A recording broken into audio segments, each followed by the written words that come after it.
So, hi everyone.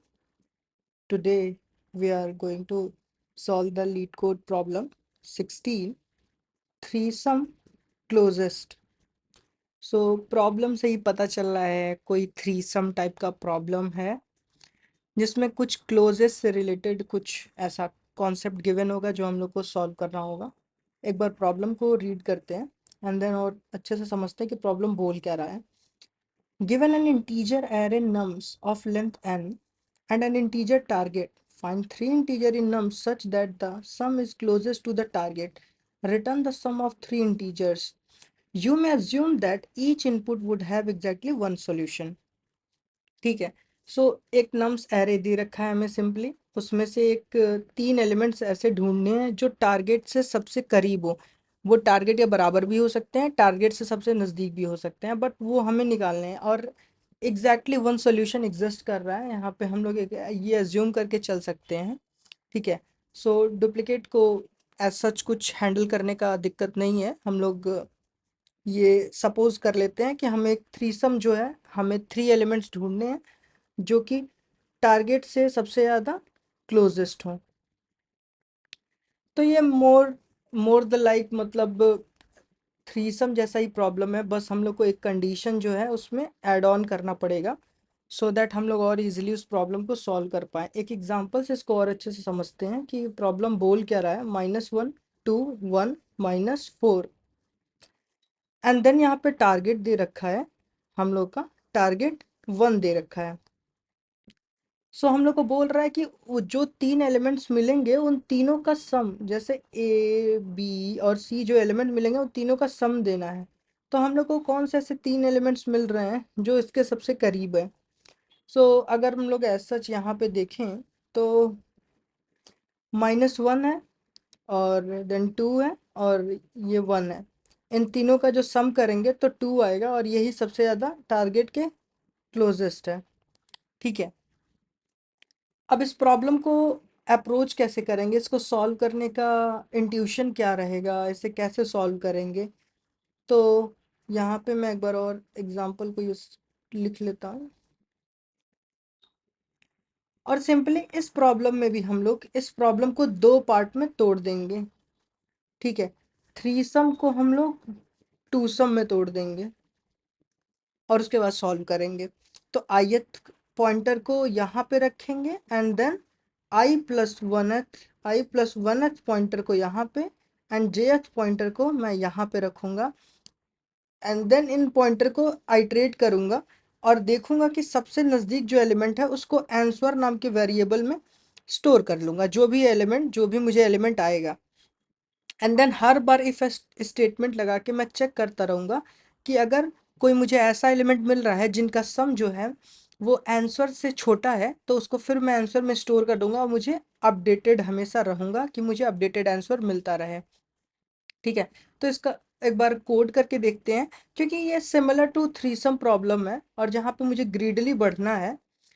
And suppose suppose A situation, अगर मैं इसी को ही ले लेता हूँ तो मुझे इसमें मैं कर क्या रहा हूँ, मैं हर प्रॉब्लम में इसमें थ्रीसम में भी मैंने वही काम किया है, टूसम में भी मैंने वही काम। आप टूसम देखोगे तो थ्रीसम समझ में आ जाएगा इजीली, थ्रीसम देखोगे तो आपको ये थ्रीसम क्लोजेस्ट और थ्रीसम क्लोजेस्ट के बाद से अगर कोई प्रॉब्लम और भी ऐसा सिमिलर रहेगा तो मैं ज़रूर सॉल्व करूँगा।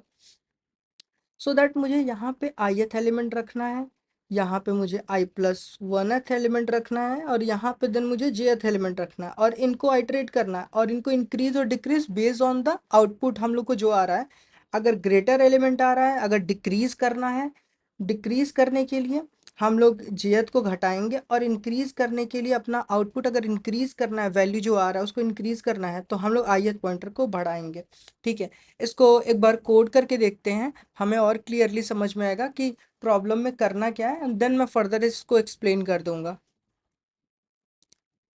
सो यहाँ पे पहले मैं सिंपली पहला स्टेप तो n=nums.size लिख लेता हूँ एंड दूसरा हमें पता है कि सॉर्ट करना बहुत ज़रूरी है क्योंकि बिना सॉर्ट किए हुए हम लोग टू पॉइंटर का अप्रोच यूज़ नहीं कर सकते हैं। ठीक है। क्योंकि सॉर्टिंग पे ही हम लोग टू पॉइंटर लगा सकते हैं। आफ्टर शॉर्टिंग हम लोग फॉर लूप लिखेंगे, फॉर इंट i = 0 से i n i++। ठीक है। एंड हमें मेक श्योर करना है कि हम n-2 तक जाएं, क्योंकि jth और kth पॉइंटर उसमें रहेंगे। और यहाँ पे int j is equal to i+1 हो जाएगा और k is equal to n-1 हो जाएगा। एंड देन यहाँ पे टू सम का कोड यहाँ पे मैं लिख दूंगा। इन पहले एरे पास कर देता हूँ, ठीक है। एरे पास करने के बाद से ith इंडेक्स पास कर देता हूँ, फिर jth इंडेक्स पास कर देता हूँ, फिर kth इंडेक्स पास कर देता हूँ, फिर टारगेट को भी पास कर देता हूँ, and then at last answer को, जो मेरा आंसर स्टोर करके रखेगा। तो यहाँ पे मैं आंसर भी इनिशियलाइज कर देता हूँ। यहाँ पे int answer is equal to simply मैं यहाँ पे आंसर को इंट मैक्स भी रख सकता हूँ, कोई दिक्कत नहीं है। बट मैं nums I plus nums 0 plus nums 1 plus nums 2 कर देता हूँ सिंपली। इंट मैक्स भी लिख सकते हैं, इंट मैक्स भी लिख लेता हूँ, कोई दिक्कत नहीं है। अब इससे बड़ा एलिमेंट तो कहाँ ही आएगा। अब यहाँ पे मैं टू सम का प्रॉब्लम लिख लेता हूँ। टू सम का कोड सिंपली यहाँ पे लिख देता हूँ कि मुझे करना क्या है। देखो प्रॉब्लम बहुत सिंपल है, आपको बस जो प्रॉब्लम में बोल रखा है बस आपको वही करना है, and then you are good to go simply. So मैं यहाँ पे पहले वेक्टर को इनिशियलाइज कर दे रहा हूँ, vector int nums, and then यहाँ पे int I, then int J, int K, int target, int answer, ठीक है। और यहाँ से मैं अब कोड लिखना शुरू करता हूँ। While J is less than के, मुझे इसके अंदर प्रोसेस क्या करना है। इंट सम पहले मैं कैलकुलेट कर लेता हूँ यहीं पे नम्स आई जे और के की value. Nums I plus nums J plus nums के, इनकी वैल्यू जितनी भी आएगी अगर चेक कर लेता हूँ। If sum is equal to मैं यहाँ पे पहले अपडेट कर रहा हूँ। इफ टारगेट माइनस आंसर, ठीक है। अगर मेरा आ रहा है टारगेट टारगेट माइनस सम के, अब मैं यहाँ पे कर क्या रहा हूँ कि जो मैं आंसर अभी स्टोर करके रखा हूँ, ठीक है, अगर मुझे कोई ऐसा एलिमेंट मिल जाता है जो सम, जो मेरा करंट सम आ रहा है उससे छोटा है, तो मैं सम को, आंसर को अपडेट कर दूंगा। आंसर में सम की वैल्यू डाल देता हूँ, ठीक है। यही मुझे करना है। यहाँ तक मैं श्योर हूँ कि आपको क्लियर होगा दैट कि अगर मुझे कोई वैल्यू टारगेट में घटाने से अगर आंसर बड़ा आ रहा है, ठीक है, तो इन दैट केस मैं क्लोजर एलिमेंट जो है लूँगा। आई होप आपको समझ में आ रहा होगा। एंड देन फर्दर मैं केस लिखता हूँ। If sum is greater than target, तो हमें सिंपली पता है इन दैट केस हमें क्या करना रहता है। अगर टारगेट बड़ा आ रहा है और सम को मुझे टारगेट से छोटा है और मुझे बड़ा करना है, तो उस सिचुएशन में हमें जे को प्लस प्लस करना रहता है। और else if sum is greater than target, in that case हमें के को डिक्रीज करना रहता है। और एल्स अगर मुझे इक्वल मिल गया, ठीक है, अगर मुझे इक्वल मिल गया वो दोनों वैल्यू, तो मुझे यहाँ पे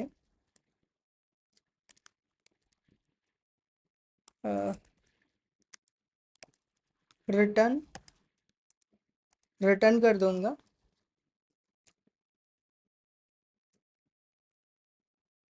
और ये यहाँ पे आ जाएगा मेन फंक्शन में, ठीक है। अब मैं यहाँ पे इसको रिटर्न भी कर देता हूँ। ये रिटर्न कर दिया आंसर को। और एक बार रन करके चेक करते हैं कि दैट ये रन कर रहा है कि नहीं properly.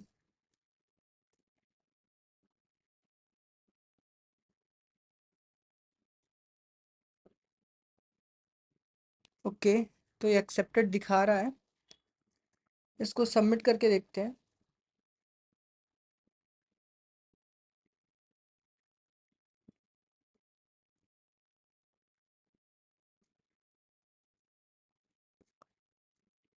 Can not be stored,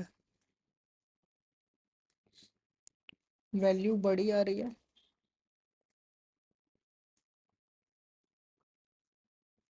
अब यहाँ पे क्या करना रहेगा, nums I nums J, if target minus, so अगर टारगेट -100 दिया इन दैट केस हम लोग को सिचुएशन को हैंडल करना है। टारगेट माइनस आंसर,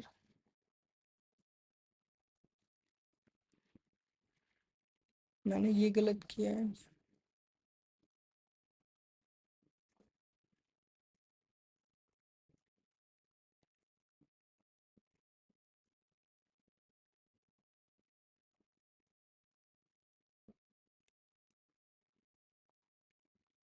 और टारगेट मैंने लिया हुआ है, सम भी मैंने ले रखा है।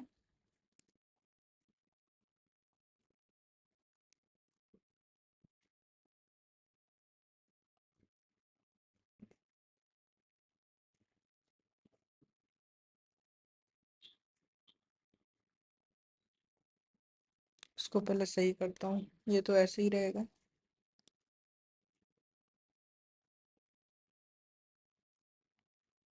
अगर सम ग्रेटर देन टारगेट है तो के माइनस माइनस,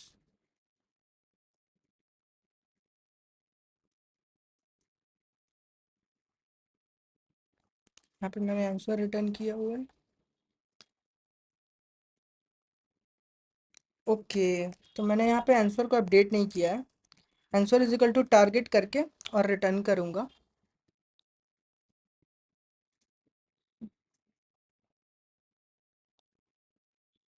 बट यहाँ पे एरर क्यों शो कर रहा है।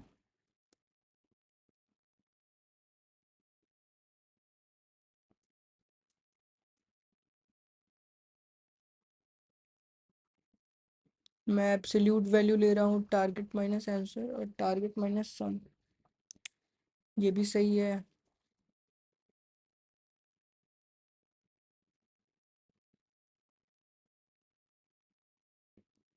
ओके, तो इंटीजर ओवरफ्लो दिखा रहा है क्योंकि मैंने यहाँ पे इंट मैक्स ले रखा है। यहाँ पे मुझे आंसर में nums 0 plus nums 1 plus nums 2 करना पड़ेगा, एंड देन अब चेक करते हैं। तो ये एक्सेप्टेड हो गया। यहाँ पे एरर इसलिए दिखा रहा था क्योंकि इस टेस्ट केस पे फेल हो रहा था। इस टेस्ट केस में कह क्या रहा है, क्योंकि नेगेटिव एलिमेंट पे भी उतना ही चेक कर रहा है और पॉजिटिव एलिमेंट पे, सो दैट हम लोग को यहाँ पे इंट मैक्स नहीं ले सकते, क्योंकि इंट मैक्स लेंगे तो यहाँ पे चेक करने के बाद वो एरर थ्रो करेगा, सो दैट्स वाई। और सबमिट करके देखते हैं।